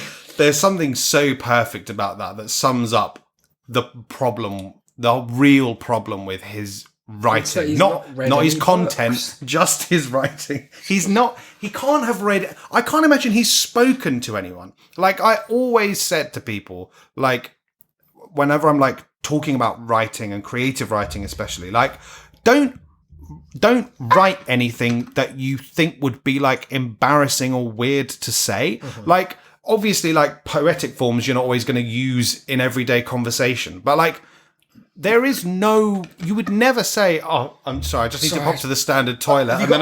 Which room's the standard toilet in? Sorry, sir, could you leave the restaurant, please? Like, oh God, I tell you what, this is some Muslim air you've got in this country. Like, it just doesn't, it's so dumb. It's so dumb. I do hate it. This is the only good station in the book. Good in spite of that. Well, in that, it made me chuckle because this Helen Mayo, who we think is going to be a huge presence throughout the novel, he goes out for a morning walk and he looks across the road and she's looking out the window at him. And while he's looking back, a helicopter crashes into a house and kills her immediately. He just happened on that by accident, though. That's not an intentionally funny moment, I don't think, for sure. No. I think he just sort of went to his weird mind palace of nonsense that he thinks happens in the real world and was like, probably this now. Probably this. The standard helicopter crashed loudly. It's followed by a section where there's a reporter. Now, again, this different is one. Yes, a TV news reporter. Okay. This is another perfect example of you need to be more clearly making a better point if you're going to do jokes like this. So they're talking to camera. Officials are not prepared with the determination that this has been an act of terrorism. The deceased pilot is burned beyond recognition. Sorry, folks. This is graphic stuff. Kids, go find your mummies. What authorities have verified is that the pilot's remains were found with a charred turban on his head. As for Helen Mayo, they did seek and find remains. Get it? Seek? Get it? No, that's all. On a beautiful sunny day. Sorry, did I say sunny? I meant sunny. In either case, she a beauty. You've got your man in the field, cheeky Chuck. Oh, Chuck needs shooting, doesn't he? Chuck needs obliterating into the sun. Needs to be absolutely atmosphered off the godforsaken circle Earth. Tied to a big rocket. I just don't... How did he, out of interest, just for my benefit, did he write Seek? Oh, yeah, no, the first time he wrote it, it was as the religion. Okay. Yeah. Yeah, I just wanted to know that he was committing to the bit. He really was committing to the Which is a shame because it's a bad bit to commit to. It is a bad bit. There's no two ways about it. Now, there's two more bits from this station before we move on. One, we mentioned in passing because as soon as this is done, we're going to be recording a special Patreon-only excerpt from this book. Which is a bit /Shame City, is that? That's the one, I've been there. And for just $5 a month, you'll get an extra episode a week. That's true. And this week, it will be a little bit more of this book that's very strange in a different vein. Okay. Here's what I wrote. Yeah. I put it in bold. Not sure if we have time to read this entire section or talk about it, but it's probably the maddest and therefore best part of the book. Ooh. It feels like the only scene he could very clearly see, and at the very least wrote it honestly. Okay, interesting. I look forward to reading that. Yeah. I mean, listening to So it. if you want to catch that, and indeed want to catch a fun story about Isaac helping an old man, and indeed, what was it, nearly 50 other... 50 episodes 50 of stuff, episodes of stuff that you haven't ever heard before for just $5 a month, patreon.com/ Shame City. And while you're there, check out our very good video. Our very good vid. Now, the only other thing that I wanted to mention is a real throwaway at the end of this station, which is the phrase "Bob is 56." Now, Sean Penn, he's 60. So it can't be him. But this was written 4 years ago. Oh, it can be him. That's and weird. it is. That's very strange. Isn't That's it? a coincidence. I just wondered if that was like, They say that like there's not even just close. Like he's literally the exact same age. It's an alchemical process, though, isn't it? When you're transmuting one's life experience into something as complex and tangled up and dense and fibrous as a novel. And so sometimes you might be in this great big altered state of ideas and notions and concepts and abstract feelings that you can't even explain or grasp, and then you just come out of it and you look down and you've just written about your horrible racist nasty wife beating self, allegedly. Can't do us for it. Wow, and does that happen? Does that happen more often than I've heard it's happened I'd before. hate for that to happen. That's why I've never tried writing. I don't want to find out what kind of monster lives in my head. Oh dear, you haven't listened to this pod, have you? We're moving on now to our penultimate station. Okay, let's make it brief because I'm going to cry in a second. I know, don't worry. This one is called Insect Homicide 2016. It includes... Is it a yearly event? Is this like a festival he goes to, like Burning Man? I actually don't know why it's called that. Like all the others, I found what he means, but this one I do not know. It's a little puzzle element to the book. Yeah, I suppose so. Joyous. This includes another beautiful phrase. Like it captures something that we've been talking about for a while, which is about the way that writing in a kind of like faux, like an affected voice that's supposedly kind of like posher or fancy than yours doesn't mean it's good. But also something I'm sure that we both agree, which is that allusions to other literary pieces, especially like classics, does not make your writing good, and it does not make it clever, and it does not make it effective. Just take a note on that. If you want to pop that, but they do it in Family Guy though. So no, I'm references to other. I'm not even talking about that. I mean, like, you know how like Ulysses is very good because he talks about all the other things that were written beforehand, but that's not actually. You can't just do that. You can't just do that. Because it's not a replacement for your own good writing. I think that's probably the pithy way of saying it. Yeah, it's not a replacement for good writing, and you've got to pick and choose. Like you can, don't get me wrong, you can use them. Yeah, because it's funny if people know, right? Yeah, like sometimes just I'm not talking memory. I'm not talking about for fun. I'm not about funny. I'm just talking about like for your writing in general, for like powerful writing. So you can't just be like, we had a big argument now. It was just like that bit in... Like Cleopatra did. Yeah, you can't. And I think that this, more than anything, is proof of someone who doesn't read. Yeah. Because Shall we start the theory that Sean Penn can't read? I think I'd like to be responsible for being a Sean Penn truther. He cannot read. Just every so often, like, slip that into conversation. He does a big thing about advertising again, a big rant about it. Boring book. And then he literally trails off with an ellipsis and then says, advertising, full stop. Bob's Albatross. Bob's Moby Dick, brackets the big whale. Brackets novel. Brackets metaphor for obsession. It's just so bad. Advertising, full stop. Just like the green light at the end of Gatsby. It's so like unintentionally pathetic. Like it's supposed to be so profound, and therefore it just falls completely flat. Imagine finding yourself having just written the sentence, advertising, full stop. What comes next? So good about it. It's just like, it's a very, very like sixth form kind of approach to being like, I've got to subtly slip that theme back in. Yeah, don't know if anyone... I was talking about adverts, but maybe... advertising, chuckled Bob, thinking about it. Getting older in America is tough on a woman. Seeing what she'll do to avoid it is tough on a man. That literally is... I hate the problems, but the causes are very good.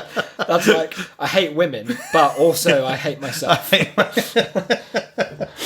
It also has a kind of like, that like, it's like a really shit centrist dad version of like, haha, don't, you're so pretty. Like, don't. Unless. Then he has a like, he thinks about that because clearly his wife has had some sort of cosmetic surgery. He like bumps into her driving her ice cream van. Oh God, that must have been traumatic for Bob. They don't really talk, but she drives away. And then this is so far the most unnecessarily and infuriatingly thesaurus phrase in the whole thing. As she accelerates away, Bob feels incommodiously uninebriated. I don't know what that means. It means like incommodiously, inconveniently, like being like a commodity, like accommodation related to that sort of route. Incommodiously uninebriated. What it means is he wishes he were drunk. Yeah. That's. I just want to draw our attention way back to the beginning, if I can. Go on. To the quotation on the page that says Part 1, which was, "One day I will find the right words and they will be simple." Jack Kerouac. Because there's that whole school, wasn't there, with the beat poets about like the simplicity of language, and it seems like Sean thought of that and then sustained some kind of massive brain failure that meant that he forgot the whole thing and did the opposite. Maybe it's a comment though. God, you're right. It's not. It could be. It could be. I might latch on to that. Okay. Now, this chapter here, final one. Sorry, station. Final one in Part 1. Station 9. Is about him remembering a time that he did this big pyrotechnic show for some sort of Bolivian general. I don't know. Any reason or no? He just does that. He does. He just does that's that. One of the he things just do stuff. That's one of the things that he just do. It's very convenient if you want a character to do a lot of shit that there's no reason for anything. No, just like, and sometimes he does this, and sometimes he does that. If you had to sum it up, you'd say he just do stuff. Yeah, he just fucking do stuff. And then he decides to get a boat all the way back from there back home up to the California coast, but just a little barge, just him, and do some diving on the way back. And on page 75, basically he'd alluded in case to, you're reading along at home, check your annotated version. He'd alluded to earlier in this station a wanted poster when he was in Bolivia of a New York Jewish American man who had escaped from prison. Okay. And then on page 75, he just turns up in the middle of the sea. That's on his boat. So it seems like all the other characters just do stuff as well. They're all to sort of further a lazily thrown together plot. It could be called Everybody Just Do Stuff. It really should. It should just be called Doing Stuff. Now, this character is called Fischl. Okay. And why was he wanted? For some trumped up charges. Oh no! I fucking hate those. Related to finance. Oh no. That's unfortunate. Now, and is he explicitly? Okay, is explicitly. Boy. Wow, your face is telling me a whole story of explicit anti-Semitism. Now, I had a little look up because I assumed that this could be the case. I wrote here, just as an NB, his paternal grandparents, Sean Penn's were Jewish, but he was raised secular. Okay. Just have a little look. I'm just going to ask for your instant opinion. Yeah. He says he turned to see a frantic, water-drenched Jew pointing Bob's own spear gun directly at Bob. Where is he? And then in the middle of the sea on this boat, and then just read from there onwards and tell me what you out loud or no? I wouldn't. Just tell me what you think about what you see. I think I've witnessed something I have to report. You have to report as what? As a great big sort of a race crime. Oh no. Yeah. Would you like to explain what the race crime is? I'd prefer not to. Basically, what's happened is that Sean has written Fischl's accent phonetically as offensively as possible. He couldn't have put more consonants. The word "you" is spelled DJU. Yeah. Juvid cartel, he says. Yep, he sure did. What is there to say about that? There's nothing.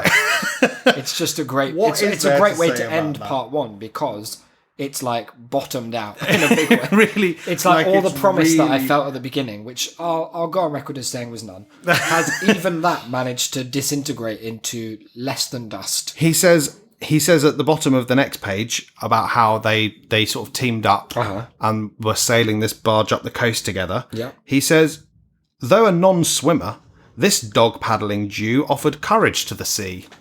He offered courage to the sea? To the sea. Did the sea need it particularly? It was feeling down on its luck? Don't think so. He does love to use the word Jew very pointedly. He very does, doesn't he? It's an unfortunate choice.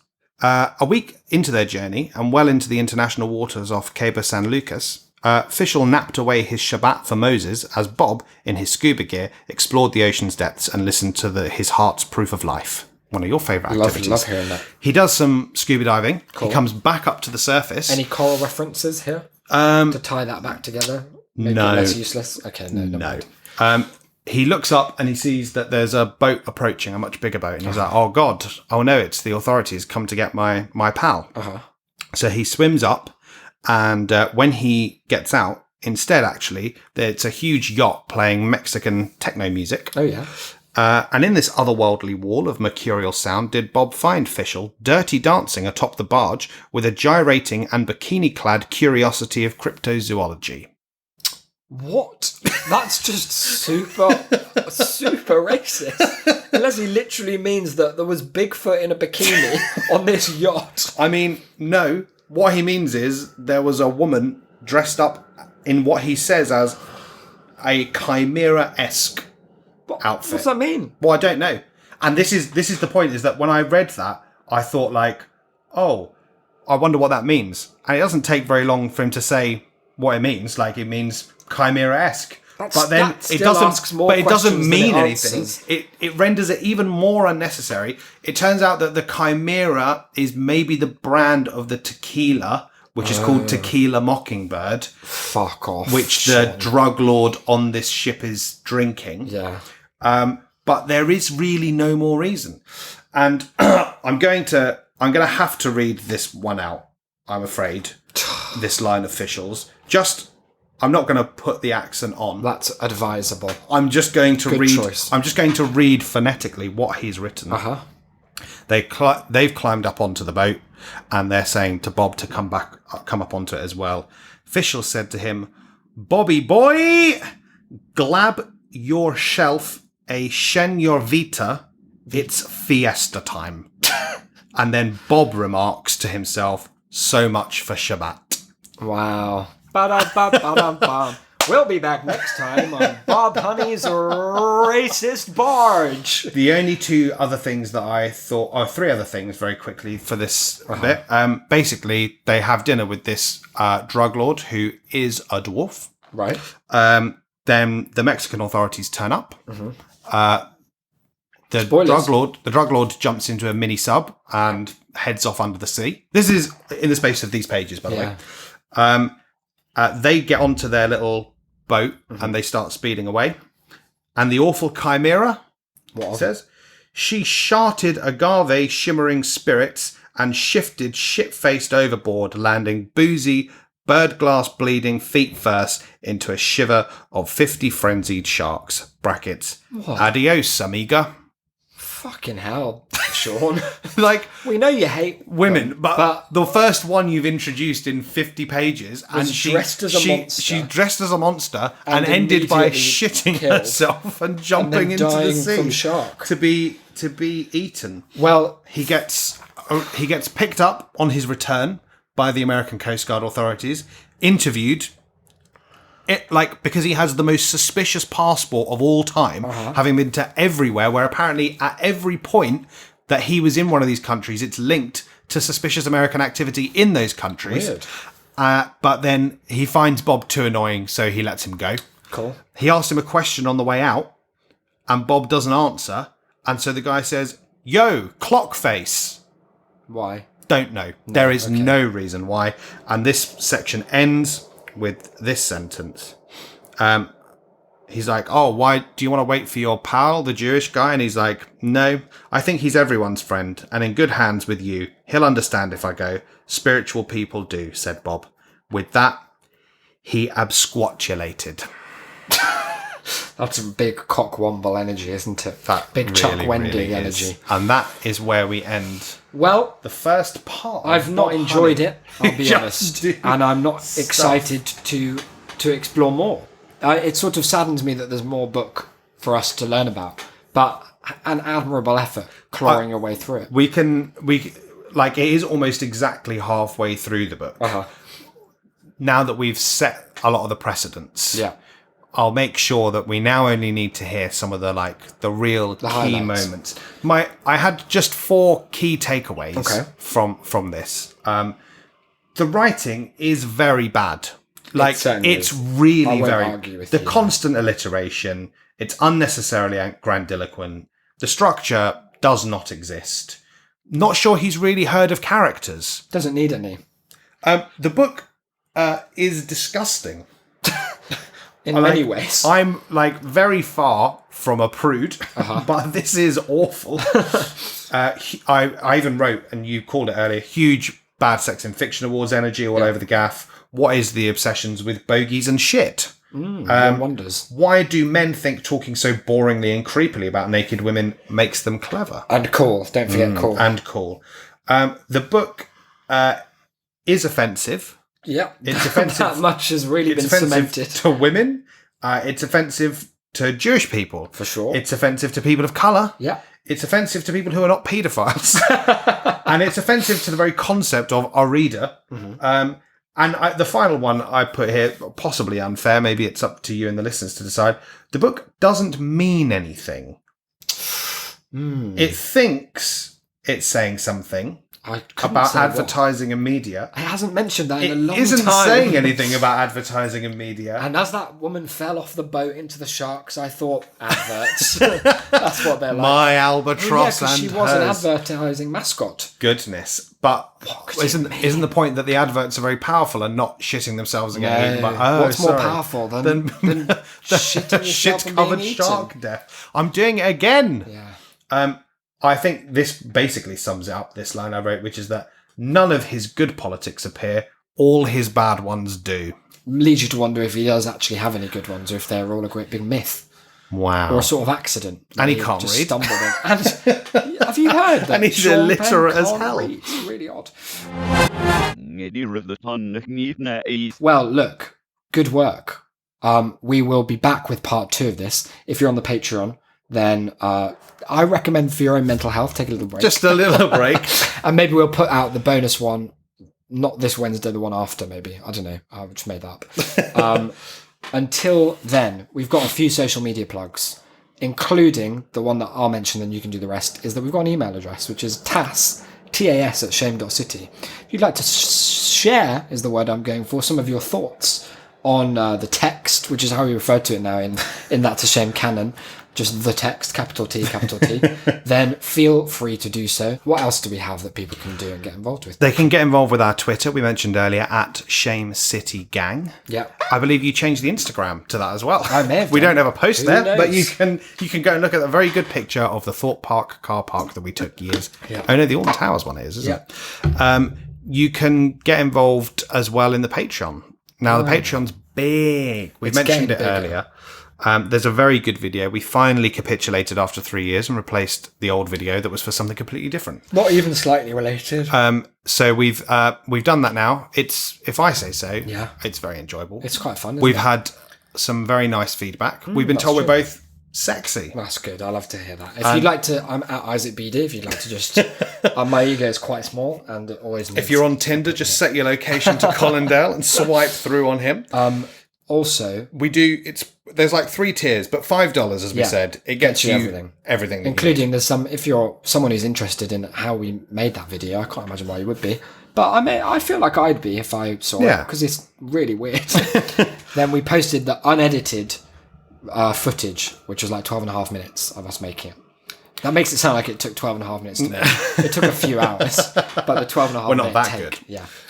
But yeah, every week there's going to be a new episode, a bonus and episode. they're for good you. now. They are good now, yeah. And as we said, past there's ones are loads quite of good previous too. stuff on there as well. But you'll now either get definitely a quick fire that, because we waffle, end up being basically half an hour anyway, or like a full bonus episode Every Wednesday. That's That's mad. pretty hot. That's very good. That's the main ones, isn't it? Shame.city, please leave us a review. Check all the show notes for links to everything else. We've got all kinds of stuff going on. Until next week, I've been Isaac. You've been... I've been Declan. Don't be doing stuff. Don't.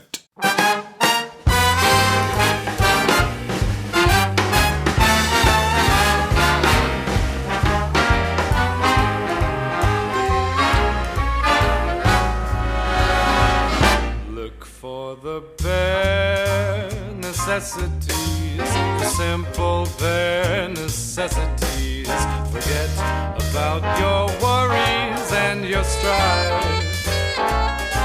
I mean the bare necessities, oh Mother Nature's recipes that bring the bare necessities of life. Wherever I wander, wherever I roam, I couldn't be fonder of my big home. The bees are buzzing in the tree to make some honey just for me. The bare necessities of life will come to you.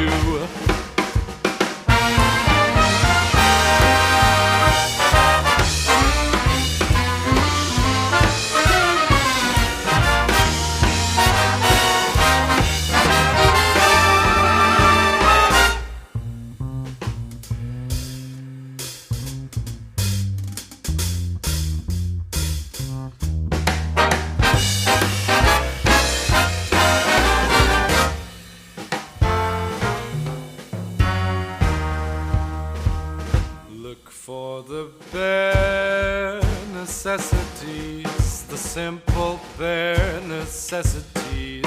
Forget about your worries and your strife. I mean the bare necessities, oh Mother Nature's recipes that bring the bare necessities of life. Wherever I wander, wherever I roam, I couldn't be fonder, my new home. The bees are buzzing in the tree to make some honey just for me. The bare necessities of life will come to you. Necessities, the bare necessities, the bare necessities of life will come to you.